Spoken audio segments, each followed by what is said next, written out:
Student, good morning. अभी तक मैं आपको इलेक्ट्रोकेमिस्ट्री के दो पार्ट पढ़ा चुका हूँ।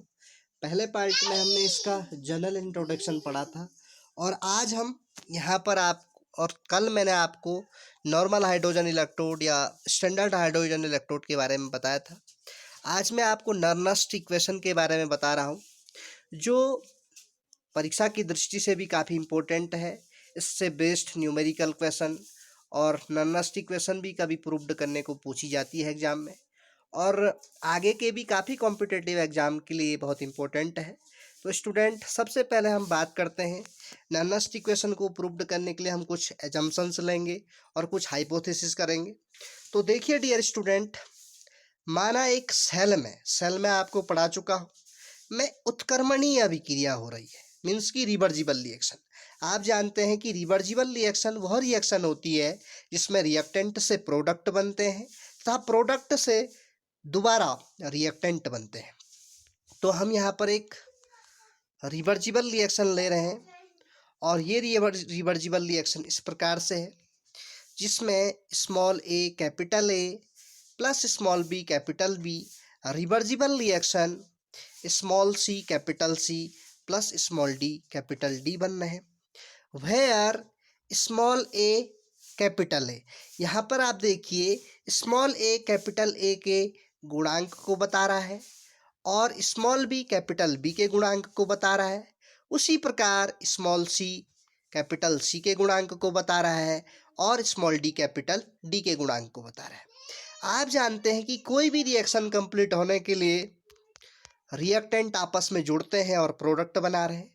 तो यहाँ पे कैपिटल ए और कैपिटल बी रिएक्टेंट यानी कि अभिकारकों को इंडिकेट कर रहे हैं और कैपिटल सी और कैपिटल डी प्रोडक्ट को इंडिकेट कर रहे हैं।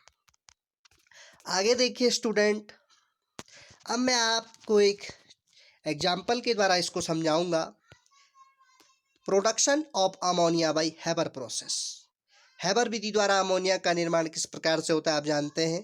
N2 + 3H2 Fe कैटलिस्ट मॉलिबेंडम उत्प्रेरक वर्धक की उपस्थिति में अमोनिया के 2 मोल्स बन जाते हैं। यहाँ पर देखिए स्टूडेंट, N2 और H2 अभिकारक को बता रहे हैं और NH3 उत्पाद को बता रहा है। यहाँ पर N2 में N2 के गुणांक 1 है, 3H2 में 3 हाइड्रोजन के गुणांकों को बता रहा है और NH3 में 2 अमोनिया के गुणांक को बता रहा है। आगे अब हम यहाँ पर एक कांस्टेंट जो आपने रिएक्शन लिखी थी, small A capital A plus small B capital B, reversible reaction small C capital C plus small D capital D. अब यहाँ पर इस रिएक्शन को हम इस प्रकार से दिखा रहे हैं, जहाँ पे क्यू एक कांस्टेंट को बता रहा है। तो देखिए स्टूडेंट, जो प्रोडक्ट बने थे उनको हम अंश में ले लेते हैं और जो रिएक्टेंट थे उनको हम हर में ले लेते हैं। तो क्यू बराबर, और जो स्मॉल ए स्मॉल बी स्मॉल सी और स्मॉल डी जो गुणांक थे वो अब घातांक में चेंज हो जाते हैं। तो देखिए स्टूडेंट, कैपिटल सी का power small C into capital D का power small D upon capital A का power small A into capital B का power small B. As it is इस रिएक्शन अमोनिया के लिए आप देखेंगे तो अमोनिया के निर्माण में जो हेबर विधि द्वारा होती है उसमें NH3 प्रोडक्ट बना था, क्योंकि 2 मोल बने थे अमोनिया के तो उसकी पावर 2 हो जाएगी, N2 का पावर A इंटू H2 का पावर 3। तो जहाँ पे Q किसको इंडिकेट कर रहा है, कांस्टेंट को।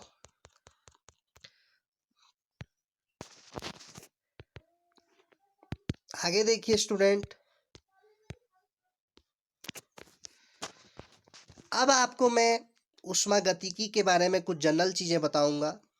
आपको मैं क्लास 11th में ऊष्मागतिकी पढ़ा चुका हूं, तो इस इलेक्ट्रोकेमिस्ट्री के चैप्टर में ऊष्मागतिकी के कुछ जनरल फार्मूलाज हमको यूज करने होंगे इक्वेशंस को प्रूव्ड करने के लिए।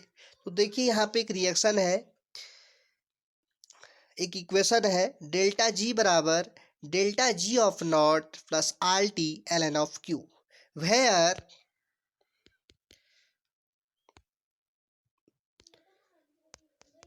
जहां पर डेल्टा जी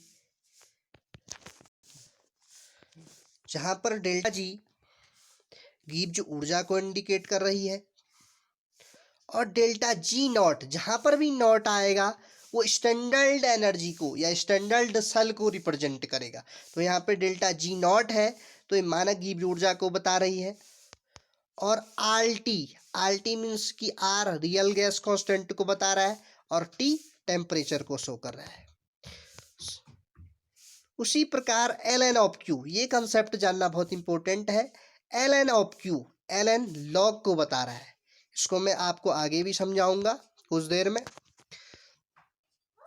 अब यहाँ पर हम कुछ कंडीशन डेल्टा जी की पढ़ेंगे, जहाँ पे डेल्टा जी गिब्स एनर्जी को बता रहा है। यदि डेल्टा जी की वैल्यू 0 हो तो वो इक्विलिब्रियम स्टेट को बताएगा, यदि डेल्टा जी की वैल्यू नेगेटिव हो तो ऑटो प्रोसेस को बताएगा। ऑटो मतलब कि कुछ प्रोसेस ऐसी होती हैं जो स्वयं हो जाती हैं, और यदि डेल्टा जी की वैल्यू पॉजिटिव हो तो वो नॉन ऑटो प्रोसेस को बताएगा, मीन्स कि अस्वतः प्रक्रम को बताएगा। इसी प्रकार स्टूडेंट इस पूरी इक्वेशन में हम देखें तो मैं आपको बता चुका हूं कि इस रिएक्शन में R T real gas constant है, डेल्टा जी गिब्स एनर्जी है, delta G not standard Gibbs energy है, आर कांस्टेंट है जिसे आप रियल गैस कांस्टेंट कहते हैं, और टी आपका टेम्परेचर है। मैं आपको आगे ले चलता हूं।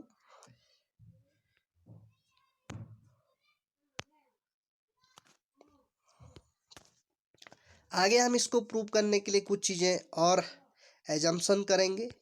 यहाँ पर देखिए स्टूडेंट, डेल्टा जी और डेल्टा जी नॉट की वैल्यू हम पढ़ेंगे।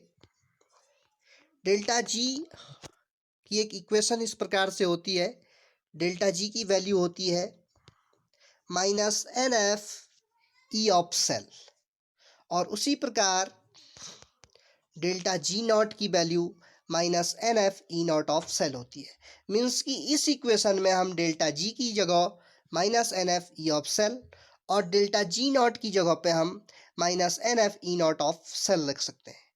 यहाँ पर एक इम्पोर्टेंट चीज़ और है, एन मीन्स बताता है कि कितने इलेक्ट्रॉन ट्रांसफ़र हो रहे हैं, मीन्स कि स्थानांतरित इलेक्ट्रॉनों की संख्या।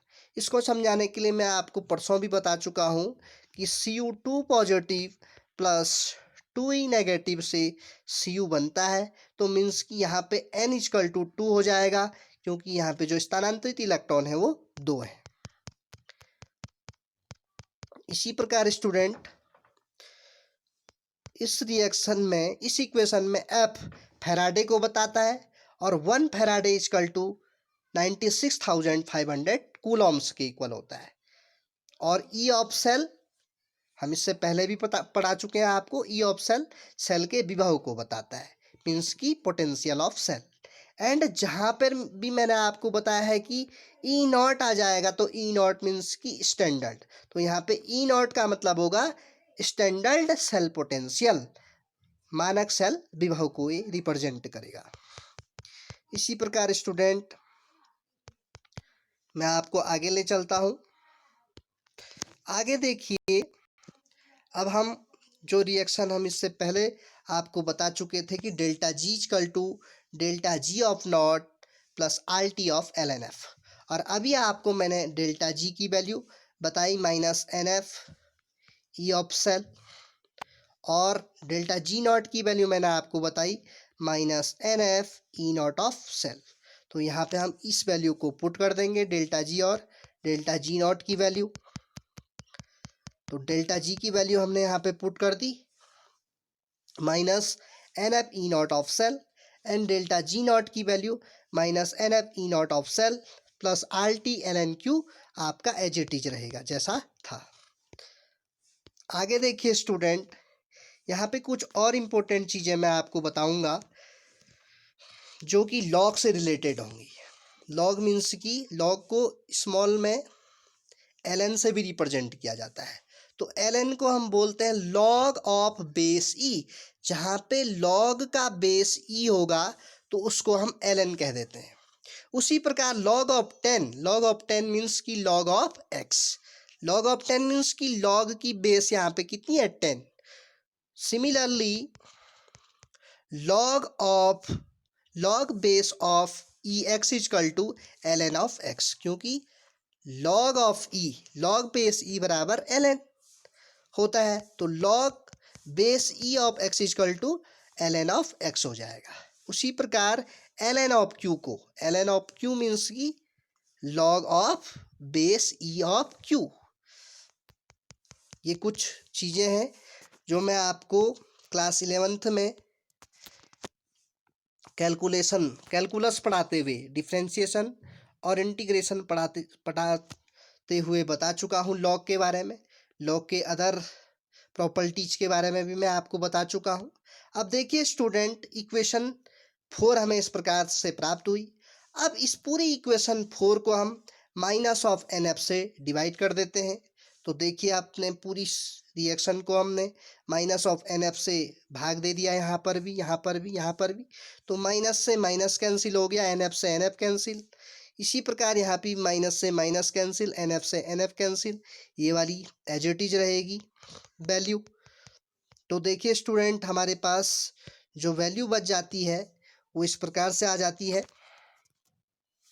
ई of cell equal to E naught of cell, क्योंकि एन एफ से एन एफ कैंसिल हो गया, और यहाँ पे प्लस माइनस का minus, minus R T of N F. L N of Q मैं आपको बता चुका हूँ, एल एन ऑफ क्यू का मतलब होगा log of base E Q. आगे देखिए स्टूडेंट, इसी इक्वेशन को आप बोलते हैं नर्नस्ट इक्वेशन। इसी इक्वेशन को जो हमारी इस प्रकार से प्राप्त हुई है, इसी इक्वेशन को हम नर्नस्ट इक्वेशन कहते हैं, ये वाली रिएक्शन। अब यहाँ पे हम इसकी पूरी न्यूमेरिकल वैल्यू को पुट करें तो ये रिएक्शन, ये इक्वेशन हमें कुछ इस प्रकार से भी प्राप्त होगी। देखिए मैं आपको कुछ चीज़ें और बताना चाहता हूँ आगे। यहाँ पे वैल्यू पुट कर देंगे हम, where R real gas constant है, टी टेम्परेचर। देखिए स्टूडेंट, किसी भी इलेक्ट्रोड को बनाने के लिए, चाहे हम सिंपल हाइड्रोजन इलेक्ट्रोड बना रहे हैं या स्टैंडर्ड इलेक्ट्रोड बना रहे हैं, क्योंकि ई नॉट ऑफ सेल का मतलब है कि स्टैंडर्ड पोटेंशियल ऑफ सेल। तो यहाँ पे किसी भी स्टैंडर्ड पोटेंशियल को या स्टैंडर्ड सेल को बनाने के लिए टेम्परेचर 298 केल्विन का लेते हैं, और आर रियल गैस कांस्टेंट, इसकी वैल्यू होती है 0.0821। तो ये वैल्यू हमने इस इक्वेशन में पुट कर दी, E of cell equal to E naught of cell, जो ये वाली इक्वेशन है। आर की वैल्यू आर माइनस तो रहेगा एज इट इज, आर की वैल्यू 0.0821, और टी 298, एफ आप जानते हैं फैराडे 96,500 कूलॉम के बराबर होता है, एन क्यू की कांस्टेंट एज इट इज रहेगा। अब देखिए स्टूडेंट, यहाँ पे एक इम्पोर्टेंट चीज़ है जो समझने लायक है। वो चीज़ क्या है मैं आपको बताता हूँ, एल एन ऑफ क्यू। देखिए स्टूडेंट, जब भी हम एल एन को लॉग में कन्वर्ट करें तो उसमें 2.303 की मल्टीप्लाई कर देते हैं। यहाँ पे लिखा भी है मैंने, L N of X log of base E X equal to 2.303, इससे मल्टीप्लाई कर देते हैं। तो इस टोटल, जब हम इस इक्वेशन को सॉल्व करेंगे, इसका सॉल्यूशन करेंगे, तो हमें इस प्रकार की वैल्यू प्राप्त होगी, E of cell equal to E naught of cell minus 0.0591 upon N log of Q. तो ये भी आपकी नर्नस्ट इक्वेशन है, और इससे ऊपर वाली भी आपकी नर्नस्ट इक्वेशन है। ये दोनों ही नर्नस्ट इक्वेशन के नाम से जानी जाती है। तो जो भी आपको इजी लगे और इसको आप लगातार अभ्यास करते रहें, तो इससे आप मास्टरी इसमें हो जाएगी। इससे बेस्ड न्यूमेरिकल क्वेश्चन हम कल पढ़ेंगे। आपको वीडियो पसंद आई होगी। Thank you very much.